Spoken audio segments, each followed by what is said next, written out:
nuevamente por venir. Gracias a la Fundación, como siempre, de la organización, excelente. Vamos a la última charla. Hago un breve repaso de qué veníamos hablando, porque está en línea con lo que veníamos hablando. Primero hicimos el contexto de Pauque y vimos que fue como que un hombre de su época, ¿no? Un hombre de su época en el sentido de que era una época fue el siglo de las luces, una época donde se redescubre al hombre. Se venía de la Edad Media, donde lo importante era Dios y sus leyes, y viene el siglo de la Revolución Francesa, viene el siglo de las luces, se recupera todo lo griego, se recupera el hombre como el centro del universo, y ahí es donde nace Pauque, en ese siglo. La Compañía de Jesús, que son los jesuitas, donde él pertenecía, también se revoluciona en esto de tener el conocimiento sobre el hombre, y ahí viene Pauque a San Javier, ¿no? No digo Argentina porque no era Argentina todavía, era la Paracuaria, como ellos llamaban, la Paracuaria, el Gran Chaco. Y hablábamos de Voltaire y de Rousseau, los grandes filósofos de la época, y del mito del buen salvaje, ¿no? De aquello de que Rousseau decía, el verdadero hombre feliz, el verdadero hombre totalmente completo y lleno es el buen salvaje, el que vive en comunicación con la naturaleza.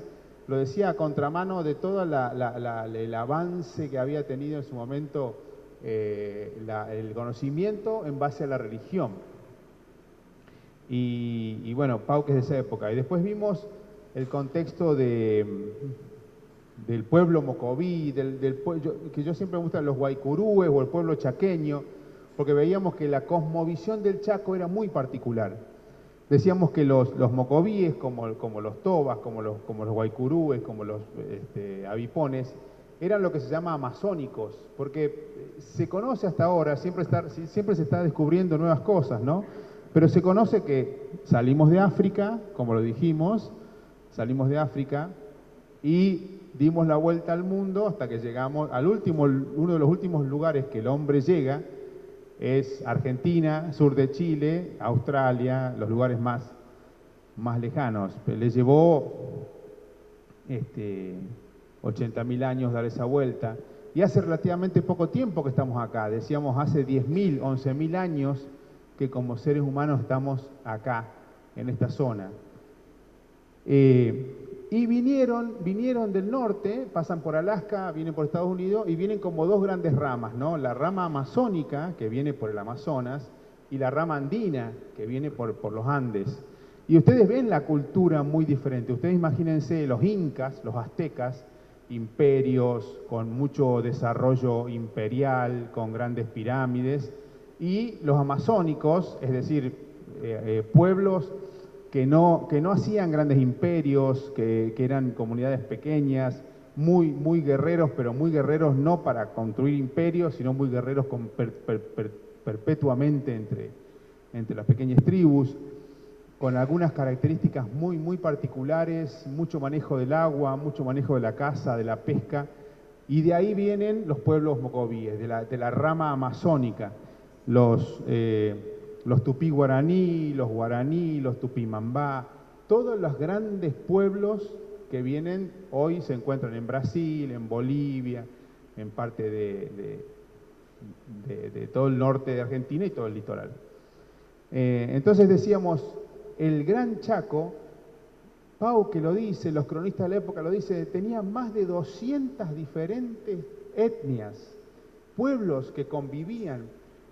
No vivían guerreando, convivían, guerreaban a veces, convivían, hacían alianzas, tenían idiomas muy parecidos, pero a su vez muy diferentes, tenían costumbres muy parecidas, pero sobre todo, y ahora lo vamos a ver, tenían mitos muy similares.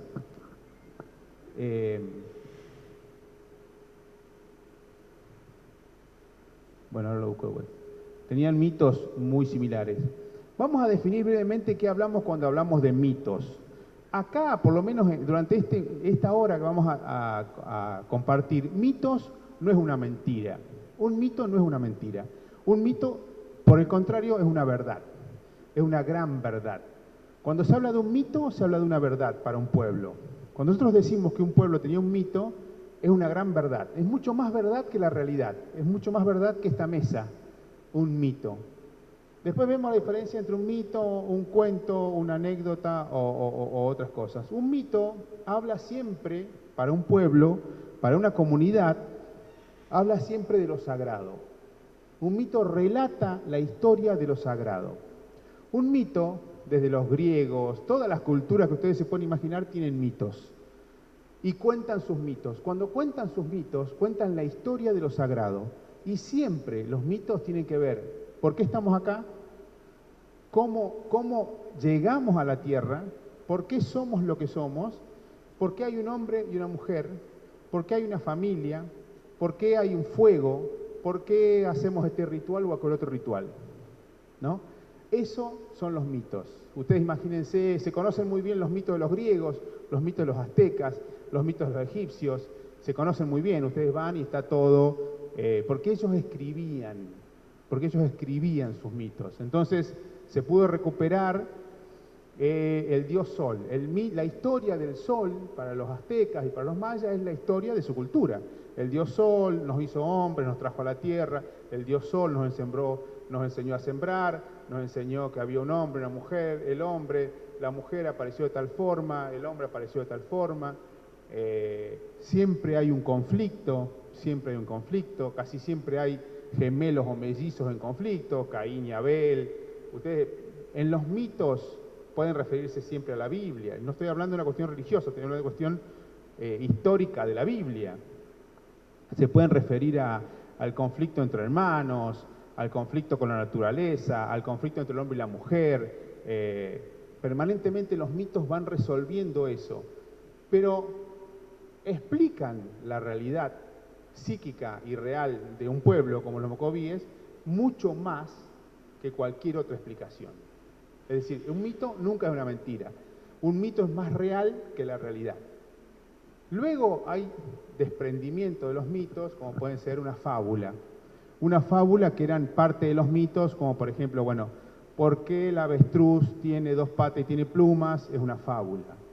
El mito siempre habla del acontecer, de la creación y de por qué somos seres humanos. Porque acá aparece el psicoanálisis y empieza a trabajar un poco con esto. Todos tenemos mitos individuales. Freud dice, todos tenemos mitos individuales. Freud lo llama el mito individual del neurótico, pero es un mito que existe en todas las personas. Todos tenemos mitos familiares, individuales. En mi familia es así, en mi familia somos así. Ah, este es igual que el abuelo, este salió bueno para tal cosa igual que el abuelo. Esta tiene tal característica. Nuestra familia es así, son mitos, y son muy fuertes a veces. Son muy fuertes, positivo o negativamente, ¿no? Uno tiene un mito negativo sobre la familia o personal o un mito positivo, y son muy, muy fuertes, son muy difíciles a veces de poner en cuestión. Piensen en ustedes, piensen en los mitos individuales. Bueno, esto, lo que intenté hacer es ver, como los mitos de los mocovíes no están escritos, son de tradición oral, hay mucho de tradición oral, debe haber mucha gente que conoce más que yo de los mitos mocovíes, porque lo he escuchado, inclusive si hay gente de la comunidad, lo he escuchado de sus abuelos, lo he escuchado de sus familiares. Yo lo que intenté hacer es ver de Pauque, ¿qué rozó de esos mitos? Pauque, ¿qué tocó o qué convivió él con esos mitos? Porque Pauque no los cuenta tampoco. Pauque no los cuenta. Él no los puede contar, porque él venía, su función de alguna manera era convencerlos de otro mito. Su función era, tengo que convencerlos de otro mito, tengo que convencerlos de otra historia, de la historia que él creía como sacerdote, ¿no? Entonces, hay muchas cosas, rituales, que él dibuja y no las cuenta. Pero sabemos que ahí había algo que él sabía y no lo podía contar. Él, como yo decía la otra vez, él no podía volver a Europa, después como vuelve expulsado, preso, como vuelven los jesuitas, y decir que había estado en una orgía ritual con los mocovíes. No podía decir eso, porque era absolutamente inconducente para la época. Él no podía decir que había salido a combatir otros indios y tal vez había matado a otros indios cuando atacaban la misión. Y él tenía que salir armado, le perforan la mano con una flecha, está a riesgo de muerte muchas veces. Es decir, yo no creo que Pauque no haya usado su fusil para defender su vida, pero eso no lo puede decir. Él dice, salimos a combatir a los enemigos, casi muero, me pegaron un flechazo en la mano, pero bueno, él no podía salir. Cuando venían a pacificar y venían a traer la palabra de Dios, que era de verdad, no podía decir, participé de esto, vi aquello o hice estas cosas. Pero los dibuja, los deja entrever. ¿Qué mitos tenían los mocovíes en la época de Pauque? Porque después hay muchos otros cronistas que cuentan otras cosas. Vamos a ver qué pasaba ahí. Una de las primeras cosas que llama la atención es que Pauque, cuando lo van a buscar a Santa Fe, la famosa escena cuando cruzan el Leyes, a él lo ponen en una barca que es un cuero, secan un cuero con 4 puntas, lo sientan ahí, él va muerto de miedo, cruza el Leyes todo crecido, muy crecido, con un indiecito que iba nadando adelante con una soga en la boca. Imagínense la fuerza de ese pibe. Iba nadando en el río y en la boca llevaba una cuerda y atrás venía el cura sentado en un cuero que venía flotando. Así lo cruzan el Leyes, con una lluvia torrencial, con lo cual llegan al otro lado y los otros no pueden cruzar porque venían con ganado. Así que los otros, dice Pauque, se quedan del otro lado del Leyes. La gran mayoría de los mocovíes que venían con él hacen un fuego y dicen, bueno, mañana vamos. y Pauque queda del otro lado solo con un chico de 16 años, que ahí es cuando esa noche escucha rugidos de tigre muy cerca de donde estaba, piensa que ahí se muere, se pone de frazada cueros que tenían él y el chico, y parece que hay un eclipse esa noche. Y el chico, muy excitado, se levanta y le dice que mire el eclipse. Y Pauque lo mira, la luna se estaba eclipsando. Lentamente, ustedes ven un eclipse, la luna se va oscureciendo, ¿no? Y el chico le dice, los perros se están comiendo la luna. Los perros se están comiendo la luna. Eso nos tira una punta muy importante de un mito muy generalizado en el Chaco, de los tobas, de los avipones, en parte de los guaraníes y también de los mocovíes, que era, ellos creían que el mundo tenía 3 niveles, un nivel superior, el nivel donde vivimos, y un nivel inferior. Y los 3 niveles estaban totalmente interconectados. Nosotros decíamos la otra vez que los mocovíes eran animistas. Ser animistas significa fuertemente que yo creo que todo tiene alma, pero lo creo a pie juntillas que todo tiene alma. Es decir, que un bosque tiene alma y que el dueño de ese bosque es un espíritu que me puede favorecer o no. Que un tigre tiene alma, que un carpincho tiene alma, que un dorado tiene alma, y que puede estar ahí, inmediatamente transformarse en un ser humano, o un ser humano inmediatamente transformarse en un ser mágico o superpoderoso. Eso es absolutamente creíble, ¿sí? A ver, yo charlo esto con mi hija y mi hija me dice, Harry Potter, sí, Harry Potter, pero vivía en el mundo de Harry Potter, no era una ficción. Si a lo mejor si un mocoví venían y le decían, ese hombre que ves ahí es capaz de saltar con las manos al río y mirar bajo el agua, agarrar un surubí y salir con el surubí en la mano, lo podía creer, porque lo podía ver, o porque lo podía hacer, o porque podía creer que los seres supernaturales convivían permanentemente entre nosotros, y ellos permanentemente lo comprobaban. La espiritualidad era tan intensa la espiritualidad, que Pauque mismo lo dice, no le cuesta nada a Pauque hacer los espirituales. Ellos eran más espirituales que Pauque. Ellos tenían mucho más magia y religión que Pauque. Ellos toman la religión de Pauque y inclusive les parece chata, les parece menos rica y menos diversa de la religión que tenían ellos. Porque Pauque viene con un padre, el hijo, bueno, un Espíritu Santo.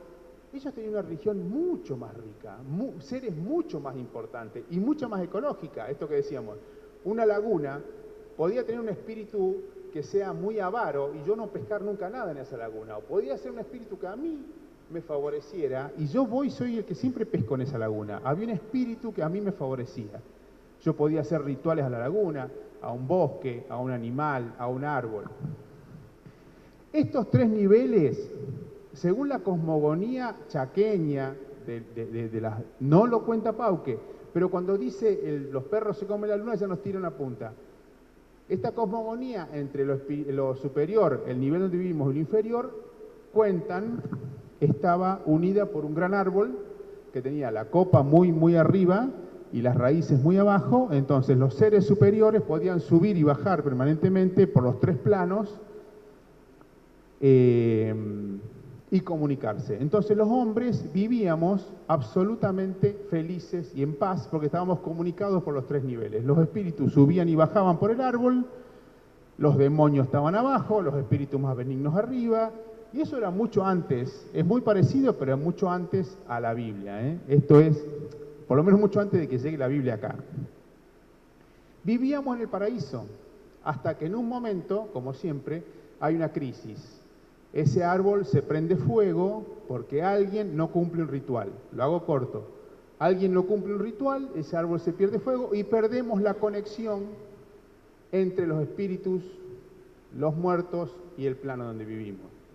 Eso hace que el hombre tenga que vivir como a ciegas, pero los espíritus y los demonios no. Los espíritus y los demonios permanentemente influían sobre la vida y ellos se daban cuenta cuando ocurría eso. Ellos, por ejemplo, decían de Citalín, uno de los caciques más socios de Pauque, decían que antes de ser pacífico con Pauque, era un demonio, que el nombre se lo había puesto un demonio, directamente, por lo malo que era, lo buen guerrero que era, inmortal. Citalín era inmortal. Ustedes se acuerdan que estaba Citalín, Aletín y Neve de Añac, los principales caciques, terribles guerreros, asolaban toda la zona antes de ser socios, amigos de Pauques y pacificarse en la reducción. Bueno, ese mito dice que en el cielo viven algunos seres mágicos que ellos conocían. Uno era un cazador y sus perros y el ñandú. El mito dice que un cazador muy bueno que cazaba todo lo que se le ocurría, sale un día a cazar y quiere cazar un ñandú y no lo puede cazar. Era inaudito, porque él cazaba siempre todo. Entonces lo empieza a perseguir, lo empieza a perseguir, lo empieza a perseguir, se da cuenta que era un ser mágico, que no era un ñandú común. Paréntesis. Mi padre tiene un cuento que se llama Viejo Carpincho, y hay muchos mitos en la isla. Si ustedes se ponen a charlar con, allá dicen que sí, hay muchos mitos en la isla, se ponen a charlar con los isleros. Me encanta eso de ir a la isla, quedarme unos días, charlar con los isleros, de carpinchos que no morían, sí.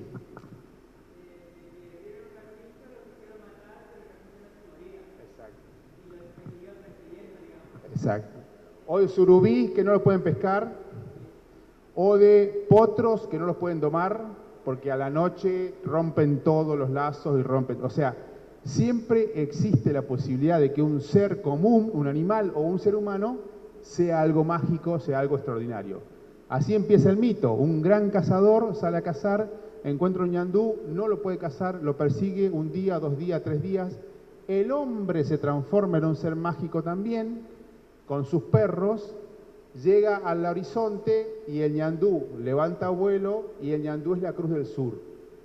Y el cazador son las estrellas que están al lado de la Cruz del Sur y los perros son las estrellas que rodean la Cruz del Sur. Entonces, los mocovíes todas las noches miraban el cielo y decían, ese es el cazador, ese es el ñandú y esos son los perros, que siguen en su derrotero permanente de cacería mágica, ¿no? Y era, por supuesto, un mito que da origen a las estrellas. Entonces, esas estrellas se originan de esta manera.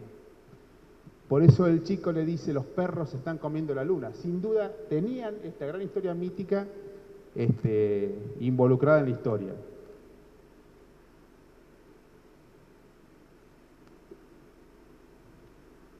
Para no hacerlo tan largo, vamos a ir mechando cosas. Otra de las cosas que tiene que ver con el mito de los mocovíes, con el mito de origen, es que en algún momento solamente vivían hombres. Esto no lo cuenta Pauque, pero sí se nota en los reflejos de algunas cosas que tiene Pauque. No había mujeres. Las mujeres bajaban del cielo, eran mujeres mucho más poderosas que los hombres, bajaban del cielo y le robaban la comida a los hombres. Los hombres no sabían qué estaba pasando. Entonces, un día dejan al zorro para que vea quién le estaba robando la comida. Y las mujeres bajan y le pegan al zorro y el zorro se va y no puede. Y otro día dejan al loro, que el loro hablaba, y las mujeres bajan y le pegan una pedrada en el pico al loro y lo dejan hablando mal. Hasta que el cuervo, siempre en toda la mitología, el cuervo o el zorro son los animales inteligentes. En los romanos, en los griegos, siempre en la mitología, el cuervo, que es muy inteligente, se esconde y ve cuando las mujeres bajan y les corta la soga. Les corta la soga para que no puedan volver. El relato sigue y se pone muy interesante porque ahí los hombres descubren a las mujeres y descubren que las mujeres tenían vagina dentada. Entonces ellos se querían unir con las vaginas, pero no con los hombres, la mujer a través de la vagina, pero no podían porque la mujer tenía vagina dentada. El mito de la vagina dentada también es universal. El mito de la vagina dentada es universal. Y Freud lo toma, por supuesto, y dice, es el mito de la castración. Es decir, Freud lo explica, ustedes lo saben, complejo de Edipo, el amor por la madre, se resuelve el temor al padre, a la castración, y puedo salir a buscar una mujer que no sea de mi familia en el mundo, y evitar el incesto. La prohibición del incesto es universal, absolutamente universal. La prohibición del incesto no está escrita en ningún lado y es universal. No encuentran ninguna cultura que digan, está bien casarse con la madre o con las hermanas. Los hombres no pueden unirse a las mujeres hasta que rodean con fuego a las mujeres y pueden destruir los dientes de la vagina y unirse con las mujeres y tener hijos. Es decir, acá estamos diciendo, seres sobrenaturales las mujeres, vagina dentada, incesto, castración, prohibición del incesto en el mito. Pauque lo dice aquello por los prejuicios europeos, ¿no? Son salvajes, se casan entre ellos, violan a las mujeres. No, dice Pauque, no. Los mocovíes no se casan hasta 6º grado de parentesco. La prohibición del incesto era mucho más estricta que los europeos. Pauque se ríe de sí mismo porque dice, algunos reyes nuestros se casan entre primos hermanos. Y dice, yo como delegado papal tenía el permiso, porque para casarse entre primos había que pedir permiso a la iglesia. Jamás lo tuve que usar en los mocovíes, porque los mocovíes respetaban a muerte 6 grados de diferencia familiar para casarse. Ustedes imagínense, hermano, primo segundo, primo tercero. A veces, como ellos tenían pequeñas comunidades que se separaban, quien tenía ese conocimiento eran las viejas o las brujas o las mamastronas de cada comunidad, y le iban a preguntar a ellas, ¿yo me puedo casar con esta mujer?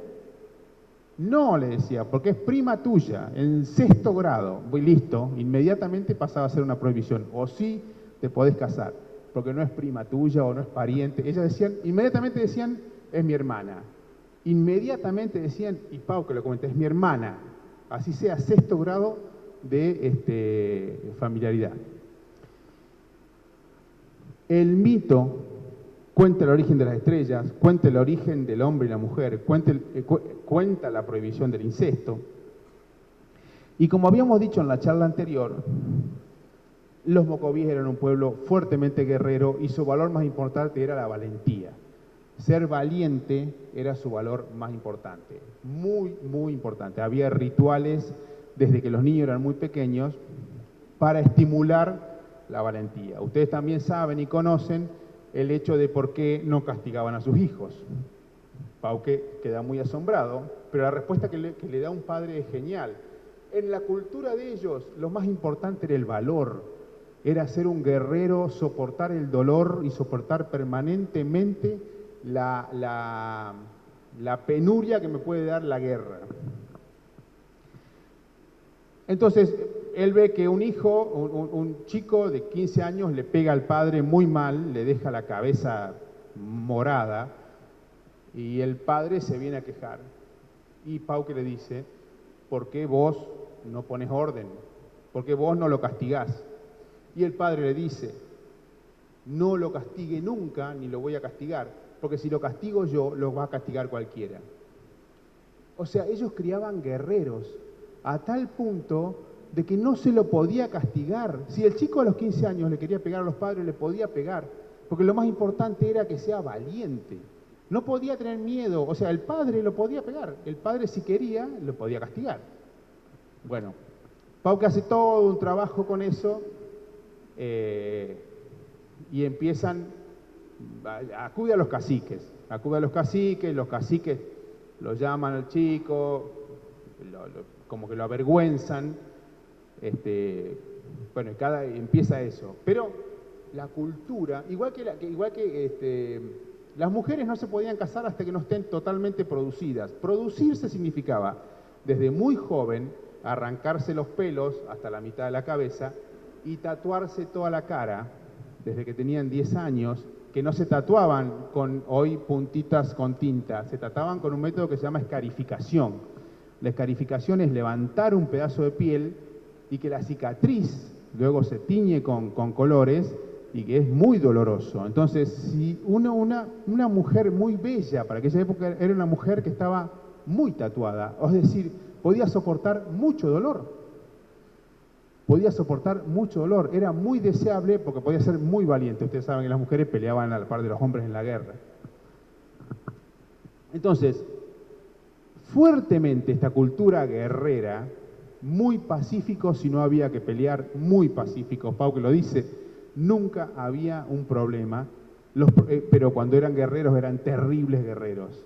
La paz entre ellos era absoluta, pero cuando eran guerreros era absolutamente guerreros. Solamente había lío, quilombo cuando se chupaban, cuando tomaban alcohol. Si no, eran absolutamente pacíficos y jamás robaban nada. Él dice que a propósito les dejaba cosas a los chicos que amaban los dulces o el pan y nunca les faltó nada. Se lo pedían y si él decía que no, no lo tocaban. Sin embargo, dice Pauke, después iban y arrasaban Santa Fe o arrasaban un poblado, robaban todo, mataban a quien había. Bueno, esto es porque la cultura guerrera se entiende que hay que criar guerreros, mitos guerreros, dioses guerreros. Los dioses guerreros más importantes son los demonios. Es decir, los demonios. Ustedes van en el museo, acá en el museo hay una cosa bellísima, impresionante, que es una masa con un demonio grabado en su... Es una masa, es decir, un palo con un redondel en la punta y el redondel tiene grabado un demonio, muy probablemente una masa ritual o una masa guerrera.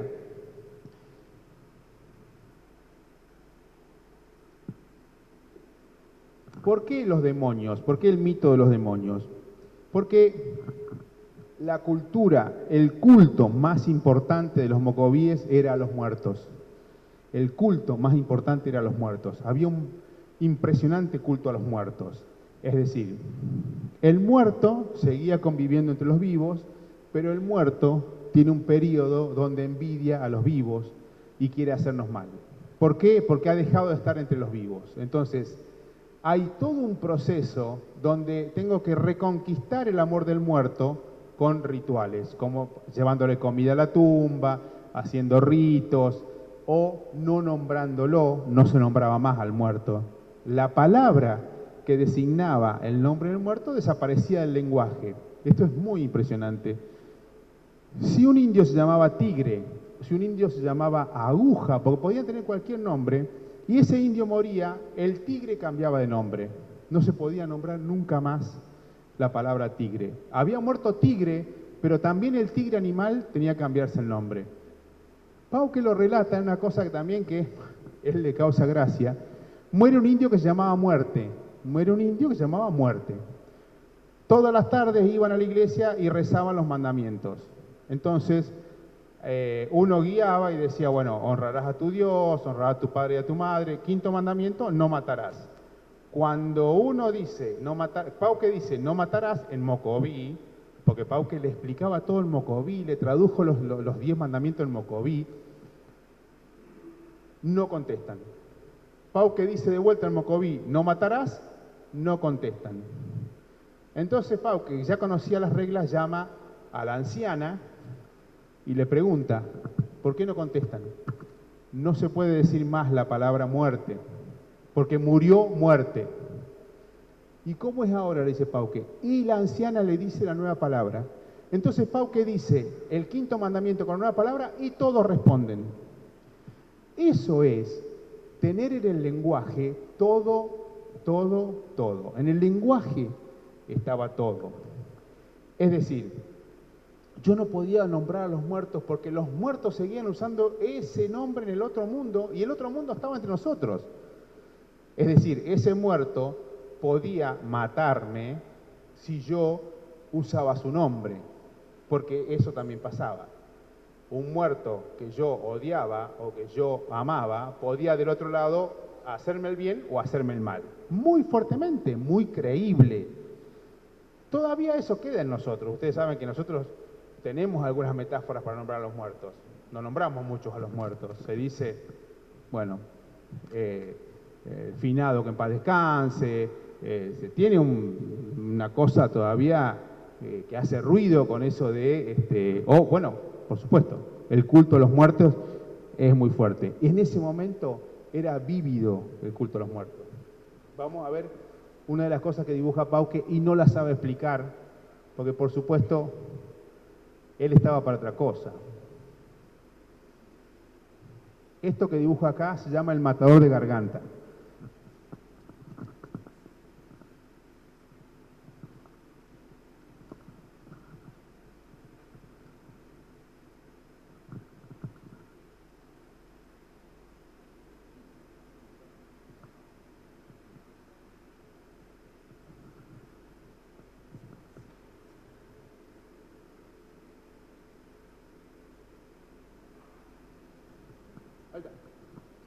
Estos que ven acá abajo, si no ustedes lo pueden ver, les cuento, hay un muerto, llevaban el muerto al campo, le prendían fuego alrededor, no al cuerpo, le prendían fuego alrededor, y ese que está con el arco es el chamán que está atravesando una flecha en la garganta.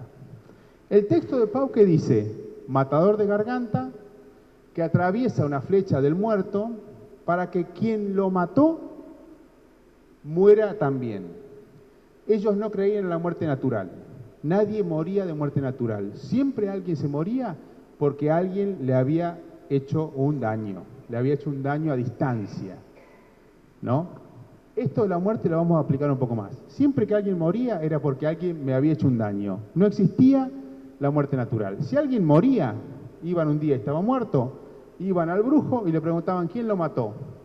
Y el brujo le decía, los mató el chamán de los avipones que está en tal lado, y había que ir a matar a quien lo había matado. Es decir, siempre era mágico, siempre la muerte era mágica.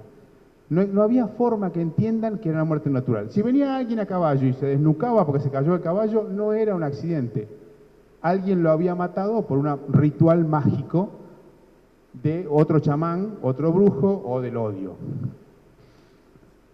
Esto que hacen con el muerto es, le tiran una flecha a la garganta para que quien lo nombre, siempre el matador lo iba a nombrar, muera por esa flecha que le atravesaba en la garganta. Pero también para que el muerto no pueda volver a hablar, para que el muerto y el matador, porque quedaban indisolublemente unidos, no pueda volver a hablar. Por eso no se podía volver a nombrar al muerto, porque se corría mucho riesgo de que esa magia nos perfore también. En la guerra cortaban cabezas. Cortar cabezas, lo sabemos por los amazónicos, lo sabemos por los tupí guaraní, no era una exhibición. Cortarle la cabeza al enemigo, y Pauque lo dice, cuando tuvieron tal guerra, trajeron 3 cabezas. Pauque se acordaba el nombre de los caciques muertos, las cabezas que trajeron, y muchas orejas y narices. A los que habían combatido fuertemente le cortaban la cabeza y lo traían. Y a los que no, le cortaban las orejas y la nariz. Y con la oreja y nariz hacían un collar al caballo. La cabeza que traían tenía que ser dominada.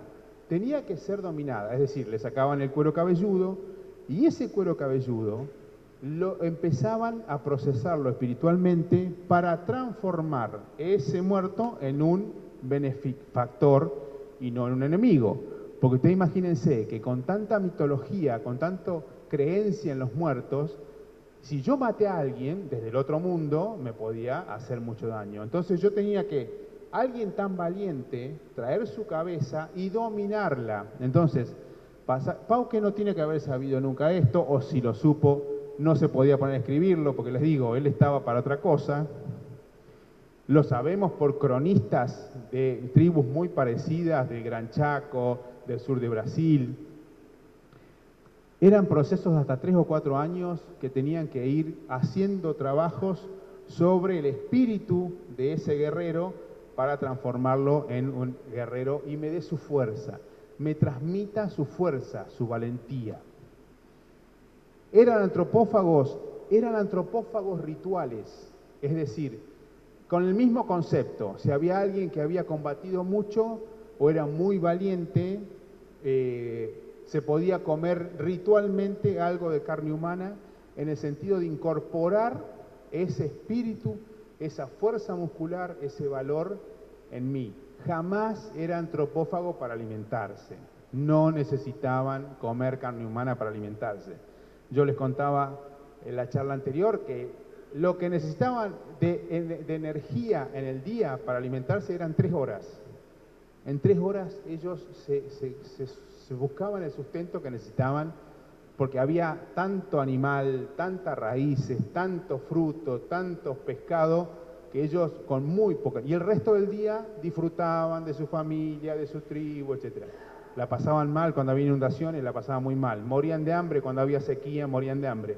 Pero en general ellos vivían absolutamente bien nutridos, bien alimentados, eran altos, eran fuertes, lo dicen todos los cronistas, ¿no?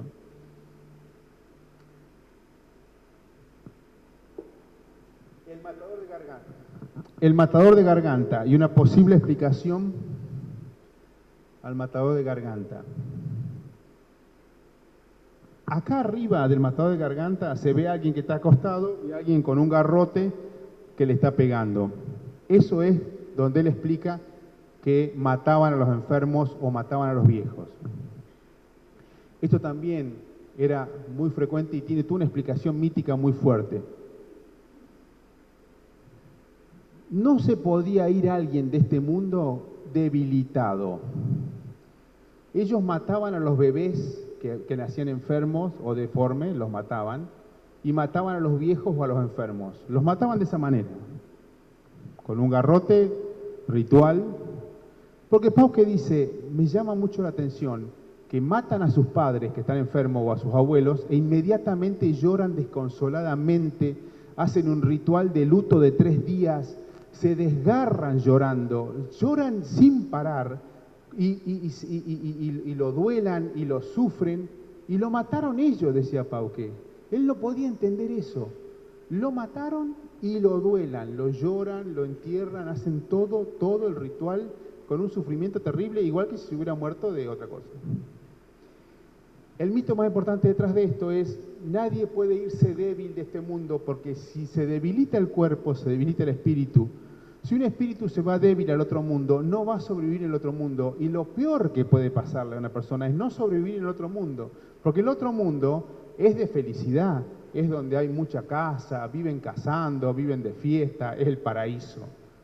Entonces uno no puede irse débil al paraíso porque no va a sobrevivir en el paraíso. Entonces, era un gran favor que se le hacía a un bebé recién nacido que estaba enfermo o a un moribundo, matarlo antes de que el espíritu se debilite. Esa es la razón más importante de por qué se mataba a los enfermos o a los viejos o a... Yo les contaba que a veces cuando ellos en el invierno se iban, en el invierno había mucho menos comida, por eso se separaban y se iban en grupos de 3 o 4 familias a pasar el invierno al monte, Si había algún bebé recién nacido que no estaba muy bien, Pauque sabía que lo iban a matar y se los pedía. Por eso él tenía, inclusive muchos de sus músicos habían sido criados por él en, en la iglesia, en la reducción. Entonces, tenían un conocimiento, una mitología muy profunda, a tal punto que definía sus vidas y sus muertes. Fuertemente definía sus vidas y sus muertes. Acá otra cosa que ustedes ven acá arriba es arriba a la izquierda ven una tumba donde estaban había muerto un hombre, mataban muchas veces su caballo, sus armas quedaban ahí. Ellos tenían enterratorios, lugar donde enterraban, dice Pauque, y siempre tenían que llevarle comida o bebida al muerto. Pero cuando era un bebé, a pesar que a veces lo mataban ellos enterraban al bebé y le dejaban una mano afuera y cada tanto le llevaban comida, había una manito afuera y le ponían comida en la mano. También con la creencia de que el espíritu tenía que ser fuerte y ser alimentado para que esté en el otro mundo. No hay mucha diferencia entre los mitos egipcios. La momia egipcia tiene una canoa, tiene comida, tiene bebida, tiene ropa. Si alguna vez tienen la suerte de ir a Salta, el Museo de Alta Montaña de Salta, que es maravilloso, están los niños de Llullayaco, que son 3 momias, donde matan a una niña que era de la alta sociedad y matan a su cuidadora, a su niñera, y la momifican para que la acompañe en el viaje al más allá, y hay juguetes, y hay llamitas, y hay todo lo que hace falta para el espíritu sobrevivir en el más allá. No hay ninguna diferencia, es decir, la mitología que Pauque encontró, que no podía explicar, claro, porque nosotros estamos haciendo trampa, estamos 200 y pico de años después, estamos explicando, 400, estamos explicando algo que durante muchos años los antropólogos estudiaron, desenterraron, vieron escrituras. Entonces, la cosmogonía de los mocovíes tenía que ver con, sabían de dónde venían, un ser superior los había creado, sabían a dónde iban hacia un lugar siempre mucho mejor. La mejor forma de morir era morir joven o morir sano. La mejor forma de morir era morir joven o morir sano, morir en guerra o morir cuando uno todavía está sano. Hay unas crónicas paraguayas de los Umbayá. Los Umbayá son tribus muy parecidas, pero los Umbayá vivían más en el agua, vivían mucho en canoas. Pauque cuenta que en un momento atacaron la reducción indios que vivían en el agua.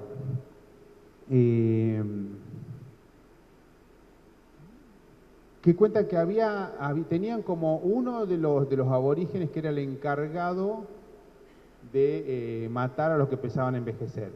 Entonces, cuando alguien empezaba a tener canas, se le empezaban a caer los dientes, o ya no podía caminar al ritmo de los otros, muy probablemente sin decirle nada, alguien los podía matar, como haciéndole un gran favor, y después duelarlo y llorarlo muchísimo, pero tenía que ver con esto de: creo firmemente que vas a un lugar mejor, y si vas a un lugar mejor, qué mejor que irte bien. Pauque se indignaba, trataba de revertir esto, lo logró fuertemente, pero bueno, también por suerte lo escribió y lo dibujó.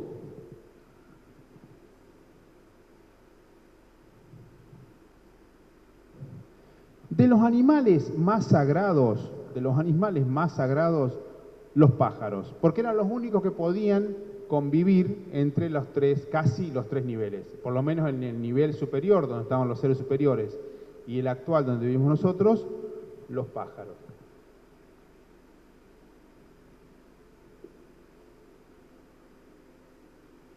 Yo les decía, los pájaros son muy parecidos en el sentido de que los pájaros forman familia, hay un nido, hay un macho, una hembra, cuidan sus pichones. Los pájaros pueden ser muy aguerridos. Ustedes a veces han visto un pajarito pequeño corriendo a un águila o a un carancho, son valientes. Los loros pueden hablar, van en bandadas como iban ellos iban en bandadas, 10, 20. tenían muchas cosas en común. Los pájaros tienen muchas cosas en común, entonces ellos adoraban los pájaros y además creían firmemente de que eran de los pocos seres que podían convivir en los dos mundos. Por eso el hombre pájaro. El hombre pájaro, ellos en la guerra iban disfrazados de pájaro. Los tocados son todos de plumas. Los tocados, lo pueden ver en las láminas de Pau, que acá no sé si se ve, pero acá hay una guerra entre mocovíes, o entre mocovíes y avipones, y el más importante que se ve tiene una toca, un pico grande como de un tucán con plumas de pájaro, y el otro también. Eran hombres pájaros. Lo que ellos decían en ese momento, que eran seres, estaban guerreando seres superiores. Estaban guerreando seres que podían comunicarse con el más allá, porque tenían alma de pájaros, alma de seres superiores.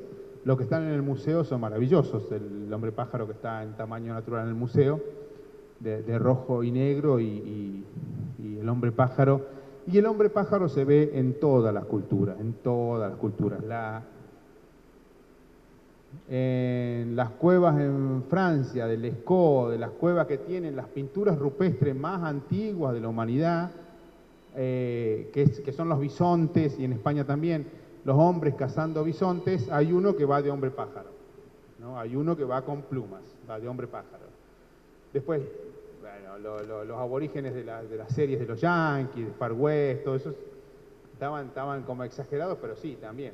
Usaban plumas, creían en el espíritu fuertemente asociado al animal más importante, el pájaro. Y dentro de este tipo de animales con plumas, el ñandú. El ñandú era sagrado en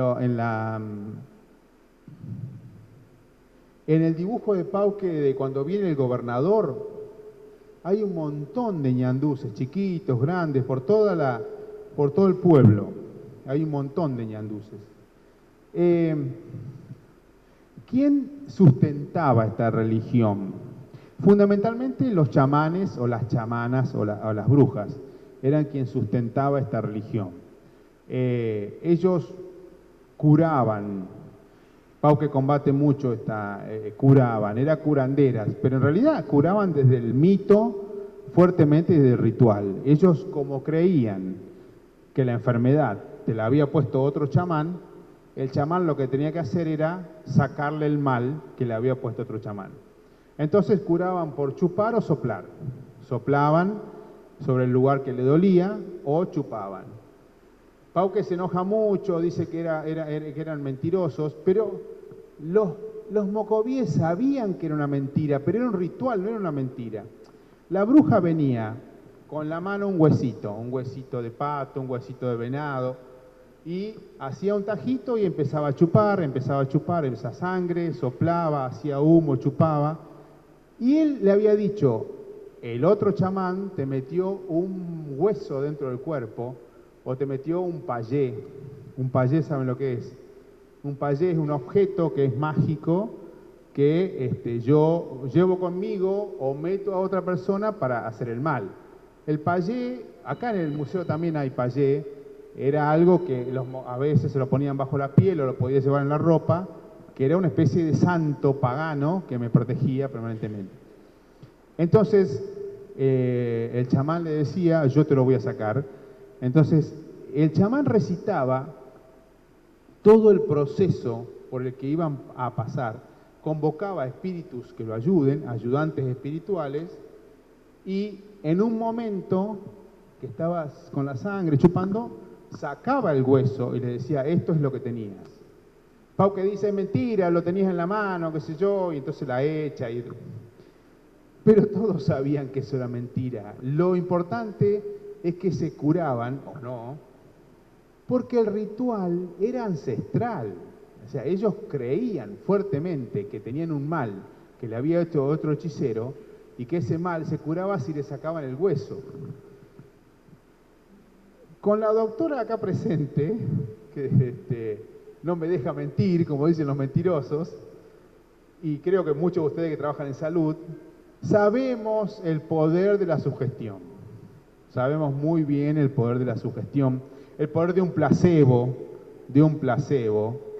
de que algunas personas toman algo en forma placebo y le hace bien. Es más, si nos ponemos muy firmes y muy científicos, hay muchos de los medicamentos que usamos que no tienen pruebas certeras de que sirvan para lo que dice que fueron hechos, pero tienen un gran efecto placebo, ¿no? No quiero herir susceptibilidades, pero ahora con la pandemia explotó un antiparasitario que usan los veterinarios. ¿Cómo se llamaba? ¿Cómo se llamaba, Raúl? ¿Cómo? Ivermectina. Ivermectina. Pero con un efecto placebo muy, muy importante. A ver, se podría haber hecho con algo más barato y menos nocivo, porque el efecto placebo es eso. El efecto placebo es si yo creo firmemente en alguien. Los psicoanalistas trabajamos de esta manera también. Si yo creo firmemente en alguien, ese alguien me va a poder ayudar. Y si ese alguien me va a poder ayudar es porque conoce algunos mecanismos de la enfermedad. Entonces el chamán conocía lo mismo que tenía el paciente en ese momento. El paciente creía en un mito y el chamán también. Los dos encarnaban ese mito. Porque si en ese momento venía un médico y le decía, no, para que te voy a poner inyección, lo más probable es que lo saquen. Te digan, no, váyase, yo quiero que me cure quien comparte conmigo la mitología de por qué me voy a morir o por qué viví. Entonces, estos eran fundamentalmente quienes mantenían esta función. Eran muy importantes los chamanes, muy importantes. También los chamanes, como le decía, tenían el lenguaje, tenían el tesoro del lenguaje. Cuando se moría alguien, le iban a preguntar a él cómo se nombraba ahora esta persona o este animal. Se murió Tigre, ¿cómo lo nombramos ahora el tigre? Y el anciano decía, ahora se va a llamar de esta manera. Y todos los mocovíes del Chaco usaban la misma palabra. Era impresionante, y no había wifi ni redes, ¿no? Todos usaban la misma palabra para poder entenderse.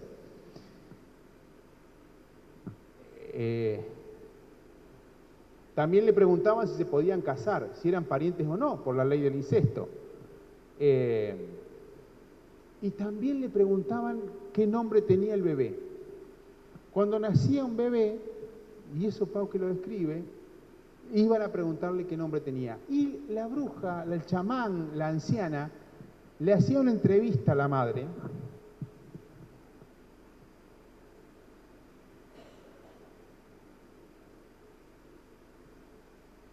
Sobre qué le había pasado en el embarazo. Si en algún momento había sentido dolores, si en algún momento había sentido algo especial, en qué lugar había sido concebido. Entonces, por ejemplo, si la mujer decía, o el padre, porque a veces si decía, fue concebido en la laguna que está, bueno, tenía un nombre relacionado con eso. O cuando estaba en el tercer mes, me asusté mucho porque vi una víbora, bueno, eso determinaba un nombre. O cuando estaba en el sexto mes de embarazo, mi marido fue a la guerra con, no sé, bueno, determinaba el nombre. El nombre se determinaba mucho por la vida, por el momento del embarazo, el previo al embarazo, previo al parto. Entonces, de ahí, después, la anciana soñaba un nombre y se lo daba. Le decía, se va a llamar de esta manera. Y hasta que aparecía el nombre, podía pasar mucho tiempo, podía pasar 6 meses, 1 año, que la chica no tenía nombre. El bebé andaba ahí sin nombre, hasta que podía soñar el nombre, y imagínense el poder mítico, el poder espiritual que tenía el nombre de esa persona. Si había venido del más allá, supónganse, había sido soñado por alguien muy, muy espiritual también. Sin embargo, los nombres se podían cambiar. Se podían cambiar. En un momento de la vida podía ir y decir, quiero otro nombre. Y podía cambiarse el nombre. Y a veces podían comprarse el nombre, es decir, intercambiarse el nombre con otra persona. Y sobre todo esto se hacían los rituales de borrachera que llamaba Pauque, que no eran rituales de borrachera, sino que tenía que ver con esto de que todas las culturas animistas participan absolutamente de los ciclos de la naturaleza. Participan absolutamente de los ciclos de la naturaleza, de la primavera, del invierno, del verano. Pero participan activamente. Cuando venía la época de la algarroba, que explotaban los árboles de algarroba, ellos podían bajar la algarroba, molerla y hacer alcohol, hacer la chicha, hacer alcohol con algarroba y hacer las orgías rituales, que Pauque las llamaba borracheras. También estoy seguro que no participó, porque él lo dice, que él se encerraba con las mujeres y con las armas, porque muchas veces en esa vorágine se podían matar. Muchas mujeres participaban del ritual. Pero bueno, eso también es en todas las culturas. El hombre, como participa de la cultura, de la naturaleza, los hombres tenían que recordarle a la naturaleza cómo era revivir. En el invierno todo moría y en primavera todo renace. Los hombres tenían que hacer grandes orgías, tener sexo, desconocerse, amarse, quererse, como explotaba la naturaleza, para que la naturaleza recuerde cómo era reproducirse. Después que ellos hacían eso, las gallinas se reproducían, los caballos se reproducían, las vacas se reproducían, pero si ellos no hacían eso, no venía la reproducción. Si no venía reproducción de más caballos, de más vacas, de más gallinas, ellos sufrían. Entonces, eso es rito, eso es un mito. Eso tiene que ver con que es un terrible pecado que yo cometo contra la naturaleza si yo no recuerdo, mediante este rito, cómo era la vuelta de la primavera. Siempre ocurría cuando florecía la algarroba o cuando aparecían las Pléyades. Las Pléyades también eran sagradas para ellos, los 7 cabritos. Los 7 cabritos, las Pléyades, aparecen siempre a fines de agosto en este continente. Entonces, aparecían las Pléyades, viene la primavera. Ustedes imagínense que ustedes creen firmemente en eso, que si aparecen las Pléyades y ustedes no forman parte de la cadena de secuencia que tiene que haber, tal vez ustedes sean los culpables de que no venga la primavera. Tal vez ustedes sean los culpables de que pasemos a un eterno invierno donde todos sigamos pasando hambre, frío y lo que sea. Pauque combate esto también de una manera muy inteligente, porque lo que empiezan a tener con Pauque es reservas. O sea, lo que empiezan a tener con Pauque es que no pasan más hambre. Tienen muchos caballos, muchas vacas, tienen granos, tienen reservas. Entonces, de alguna manera, él le empieza a mostrar, miren, no hace falta todo esto porque acá tienen, no van a pasar hambre.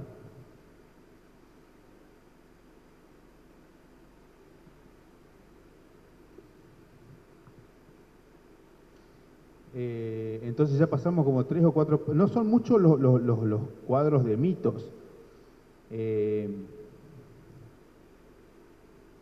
Acá hay una curandera chupando una herida, matando ancianos, el matador de garganta. Las mujeres de luto se rapaban todo el pelo o se ponían... Los lutos eran muy rigurosos durante muchos meses, que no podían hablar, no podían reírse. No sé por qué todavía no he descubierto bien o no he relacionado con otras cosas, por qué cuando enfermaba algún padre, el padre o la madre, los niños debían hacer ayuno, hacían mucho ayuno, tenían que ayunar mucho. Pauque se angustia con eso porque no comían casi nada, los hijos, mientras los padres estaban enfermos. Tenía que ver con algún ritual también que él no explica y yo no termino de descubrir si hay algo similar, pero era como que tenía que hacer un sacrificio, los hijos, para que los padres se curen. Entonces no podían comer carne, no podían comer pescado, tenían que comer raíces y frutas, o sea, pasaban mucho hambre hasta que el padre o la madre se cure o se muera.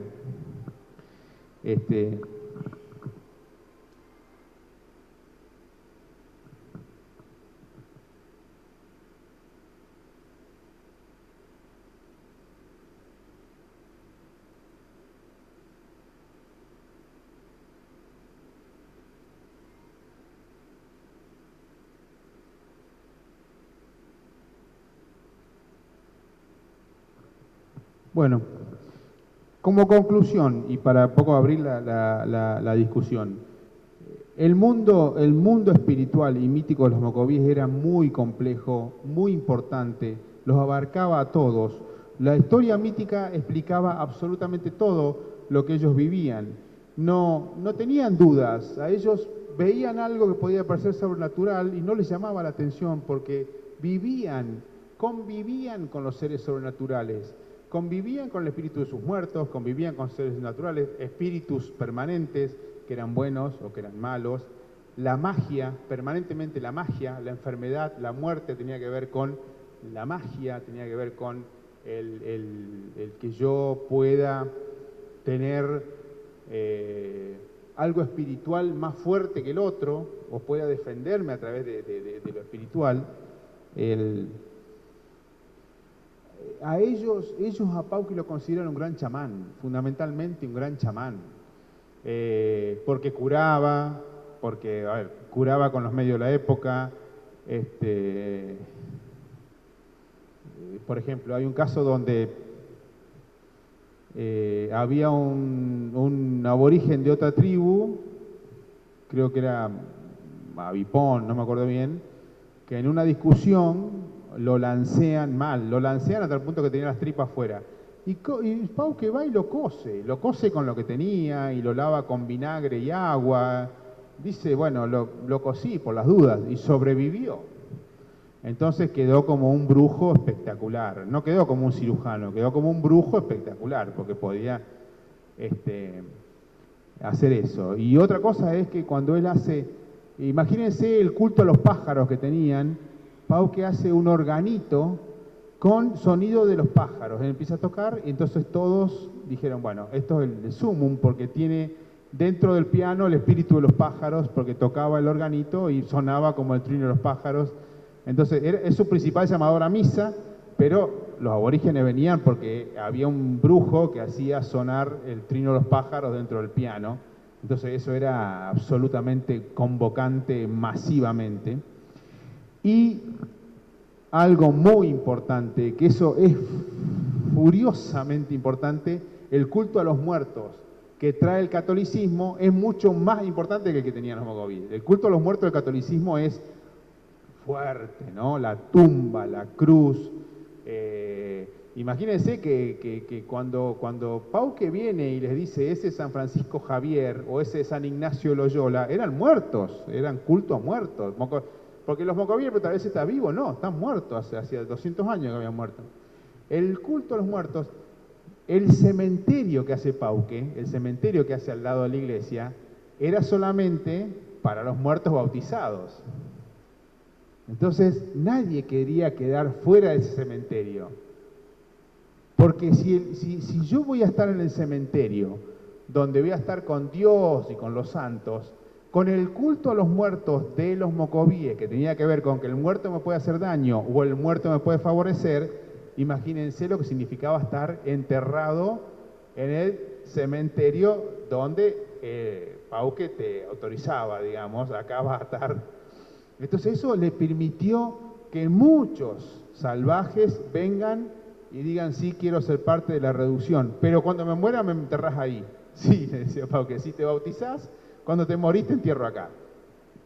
Había algunos que iban al monte y traían los huesos de sus muertos anteriores.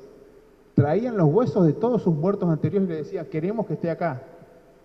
Y Pauqui le decía, no, porque no fue bautizado, pero ¿sabes qué? Te lo dejo enterrar al lado. Entonces lo enterraban al lado. Había hecho un cerco de caña y los que estaban de este lado, muertos bautizados, los que están afuera, no bautizados, pero está cerca. Bueno, quédate acá al lado, que algo te va a tocar.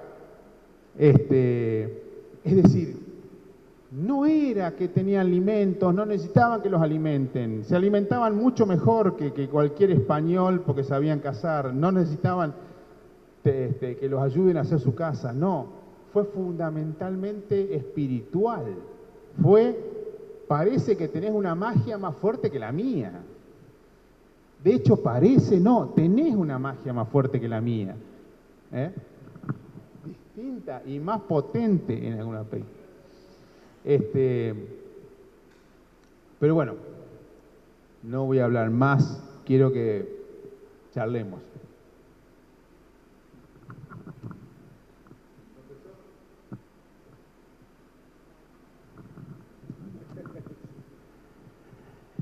Bueno, buenas tardes.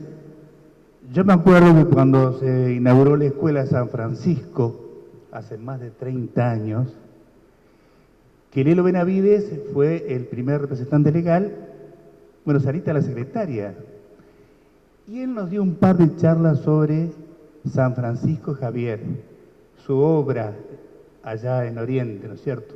Y siempre me quedó porque fue excelente, como es excelente lo tuyo. Realmente escucharte, Pablo, es como dicen los chicos, te vuela la cabeza, porque esta radiografía que has hecho en base a la obra de Pauque, nos ayuda a nosotros, a mí por lo menos, a ver la grandeza de Florian Pauque, porque él no los obligó a los indios, no les impuso castigo, no podía, como los conquistadores que a fuerza no, y logró cosas increíbles, ¿no es cierto? Entonces uno aprende a valorar a Florian Pauque y a valorar el trabajo que está haciendo la Fundación Florian Pauque.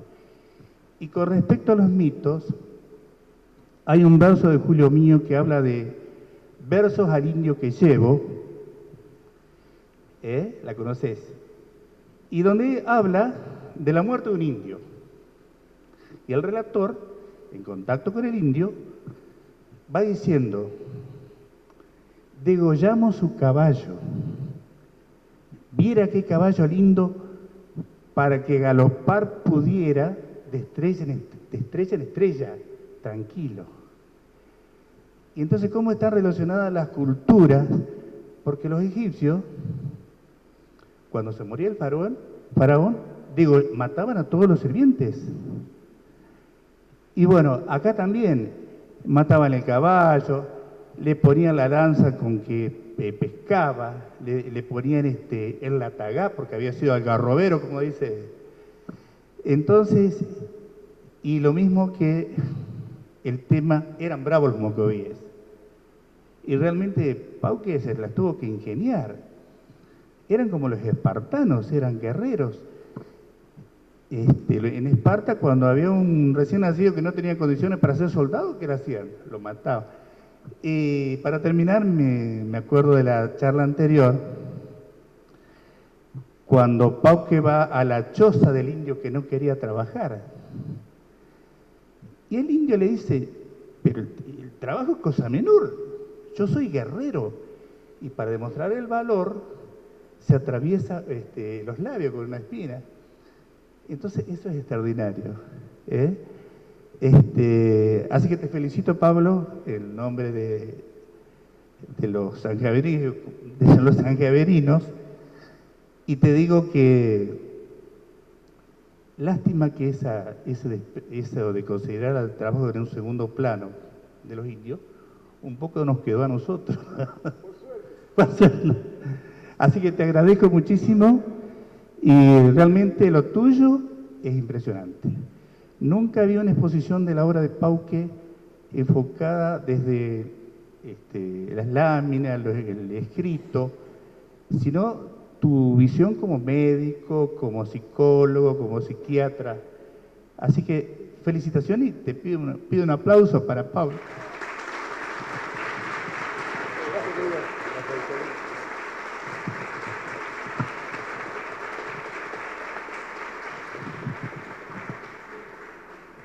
Bueno, buenas tardes a todos. Nosotros, la verdad que lo que sentía mientras lo escuchaba a Pablo ahora, pensaba cómo ha complejizado nuestro pensamiento y cómo nos hace comprender más una realidad que a lo mejor desconocíamos y subestimábamos.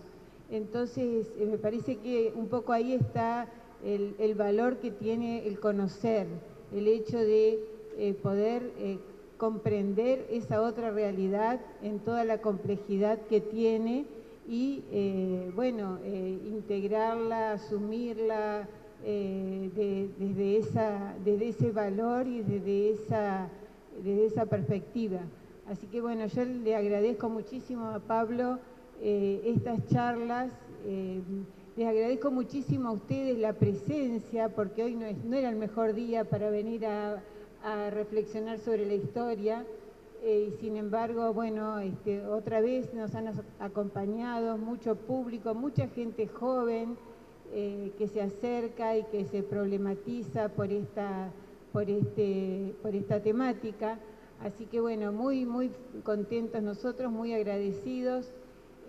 No sé si alguien más quiere intervenir. ¿Sí, Romina?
exagerarse sobre ese tema del trabajo y dejar de lado totalmente la naturaleza que hoy día el monte más cercano que tenemos lo tenemos muy lejos. Así que rescato eso de la cultura femenina.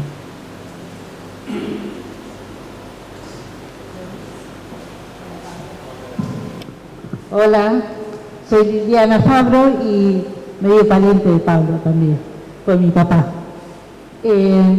Bueno, en mis inicios de docente me tocó hacer un trabajo y tuve que tragarme varias bibliografías de Florian Pauque, entonces conozco un poco la temática con la que Pablo estaba haciendo su aporte. Y rescato todo esto porque también habla de cómo había un contacto, habla de los niveles superiores, como un contacto de fuerzas sobrenaturales que a ellos le indicaban ciertas cosas. Y entonces ellos actuaban de tal forma. Y tenían parecidas, si bien creían en sus dioses naturales, tenían conocimiento parecido sobre el catolicismo que vino Florian Pauque a pregonar y hacerlos partícipes a estas comunidades. Bueno, por eso le digo, es muy importante lo que él dice y lo que él rescata, porque el sanjavierino parece que no tenemos memoria o no conocemos del todo lo que realmente la riqueza histórica que tenemos nosotros como santafesinos y sanjavierinos, y no nos acercamos a ver, ni a preguntar, ni a consultar, y cuántos de nosotros ni conocemos el museo, Entonces hay cosas muy interesantes. Y mientras tanto él daba su charla, pensaba, y nosotros como sanjavierinos seguimos con el mito, no hay crecimiento en la zona porque somos indios como el San Javier, como los mocoví. Y entonces decimos, ¿por qué decimos eso si realmente el mocoví era una cultura diferente? Y nosotros tenemos tantas mezclas de sangre, no solo del mocoví ni del aborigen, sino tantas mezclas de sangre que no tuviéramos que tener ese mito, sino que realmente avanzar y decir, tener otro pensamiento, pero también revalorizar lo que fueron nuestros indios mocovíes y nuestras culturas ancestras. Gracias.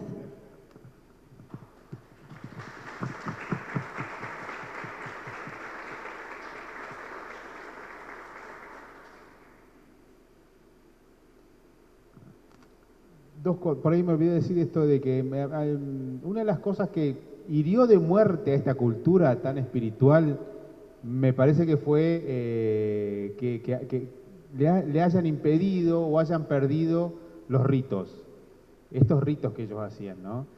La creencia en los ritos, no poder sostener lo ritual de vivir en familia, homenajear la naturaleza, hacer esos festivales que era por la primavera, que le prohíban la poligamia. La poligamia, yo lo decía la otra vez, para ellos no era tener más mujeres para tener más placer. La poligamia tenía todo un sentido político. Ellos, de haber guerreado años con otra tribu, a lo mejor casarse con una mujer de la otra tribu era inmediatamente pasar a ser familiares. Entonces, la poligamia tenía que ver con la política de integración social.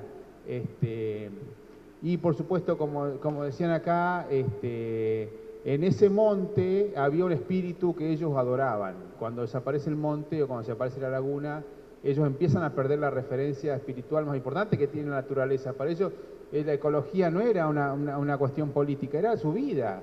Era, si yo no tengo eso, pierdo mi referencia espiritual más importante, lo que me rodea. Entonces, y lo otro, el lenguaje. El lenguaje, estaba todo asentado en el lenguaje. Ellos tenían absolutamente todo asentado en el lenguaje porque no tenían escritura. Era un lenguaje muy rico, muy expresivo, muy difícil de hablar por lo complejo.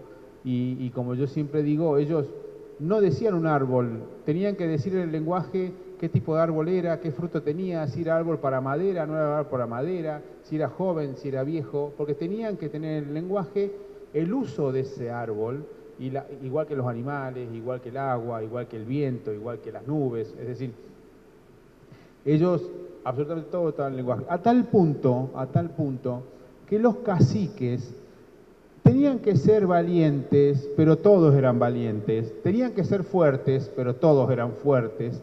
Pero sobre todo tenía que hablar bien. El cacique tenía que hablar bien. Se lo elegía por su posibilidad de expresarse bien. Y ustedes ven cómo hablaban los caciques. Hay una parte donde Pauque transcribe, esto lo hace Furlong, porque también de otros jesuitas, transcribe un párrafo de un discurso de un cacique cuando lo echan a los jesuitas, que es una pieza de oratoria impresionante, la forma en que explica cómo viven ellos, por qué era importante la relación con los jesuitas y el rey de España que nunca había venido. No, el lenguaje, y además el cacique tenía que ser el más pobre de todos. El cacique, si alguien venía y le decía, quiero ese caballo, se lo tenía que dar, quiero esa lanza, se lo tenía que dar. Porque el peor insulto a un cacique era que era avaro. Ser avaro o ser considerado avaro era la peor denigración. Entonces, ellos mismos lo dicen, cuando ellos veían venir un grupo, el más aparrastroso era el cacique. No era el que tenía las mejores ropas, no era el que tenía las mejores armas. Siempre era alguien que venía como el menos poderoso. Sin embargo, era el cacique. Esto es importante, ¿no? De la relación social. No buscaban imperios. Era un cacique de una tribu, de 10 familias, 20 familias. Algunos llegaron a ser mucho más grandes. Bueno, ya-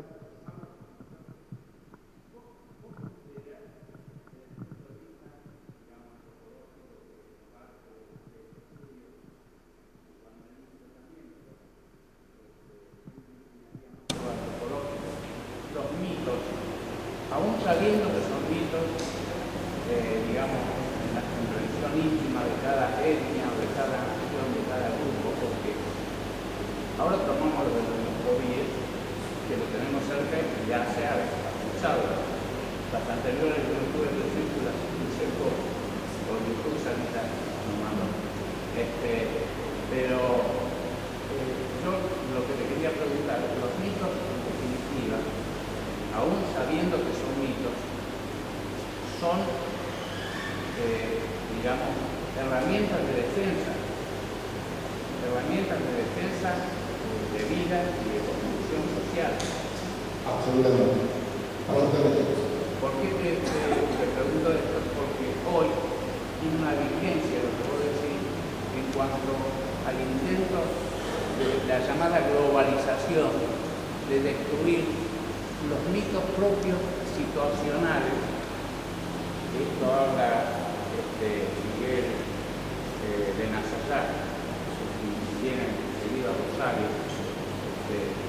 psiquiatra, de todo un poco, de querer destruir los mitos como pasa, digamos, en el territorio con los kurdos, por ejemplo. ¿Qué están tratando de hacer? Dividirlo, sacarlo de un lugar. Bueno, tenemos el problema de los mapuches, tenemos el problema, es decir, por suerte tuvimos acá una reserva, a mí no me gusta la palabra, donde Florian Pauque pudo convencer a los jesuitas que no eran para trabajar, que él los tenía que evangelizar. Y yo creo, de lo poco que conozco, que Florian Pauque escondió gran parte de eso ante el Santo Oficio, justamente para poder no castigar, digamos, interpretando lo que vos mismo decías, digamos, porque en las otras producciones que había, yo fui a visitar, realmente los castigaban por tomar mate, por ejemplo, y eran hasta estaqueados. Bueno, después se inventó el tema de los sábados, que los sábados podían hacer lo que querían, entonces hacían ese carnaval semanal. Pero acá Pauque descubrió muy bien que ellos necesitaban 3 horas justamente para vivir el resto. Así entendí lo que vos decís. Coincido con vos, por esa línea lo que estoy diciendo, coincido con vos totalmente. Los mitos nos sostienen en cosas positivas, por eso destruir los mitos no nos lleva a un buen lugar. Hoy la ecología que ellos vivían naturalmente, hoy la ecología no tiene un mito. O sea, sí, a lo mejor soy de Greenpeace y me tiro contra un barco ballenero, está bien, está bárbaro, puedo salvar algunas ballenas, pero eso no es el mito ecológico que vivían ellos, donde ni se les ocurría terminar con comer de más, o talar más árbol lo que hacía falta, o matar una carpincha preñada, o eso más o menos que significaba mala suerte para toda la familia o la muerte inminente, más o menos, ¿no? Bueno, perdón.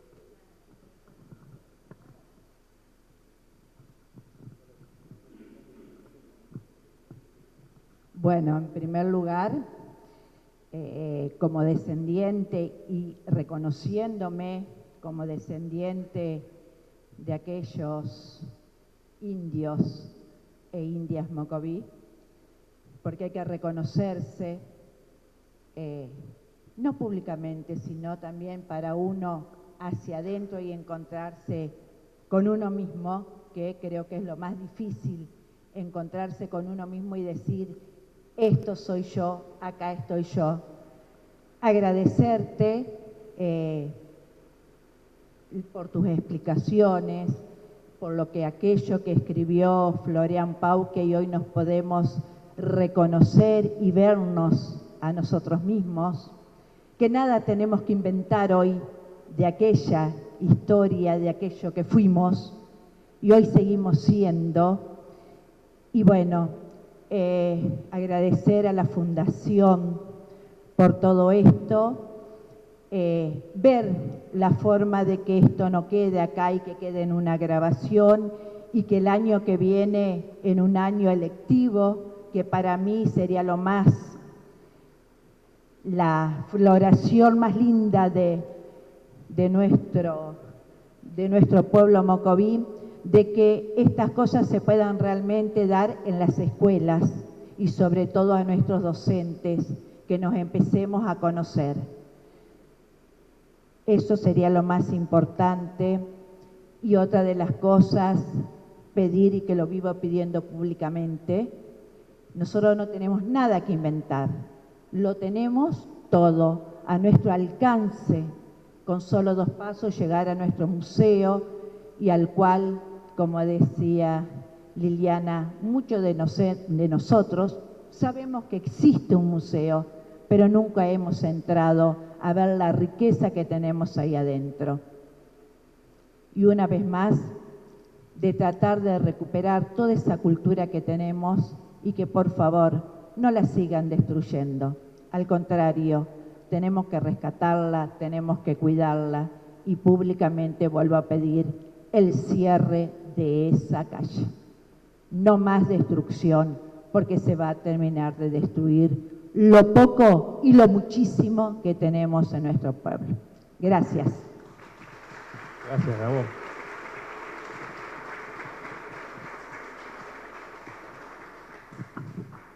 Bueno, creemos que este ha sido un primer pasito este año para rescatar nuestra historia, nuestra identidad como pueblo, revalorizarla, y como decía Mónica, sí pensamos seguir trabajando el año que viene desde muchas aristas, desde muchos aspectos. Ahora tenemos un juego el viernes que va a ser la búsqueda del tesoro, una búsqueda del tesoro temática.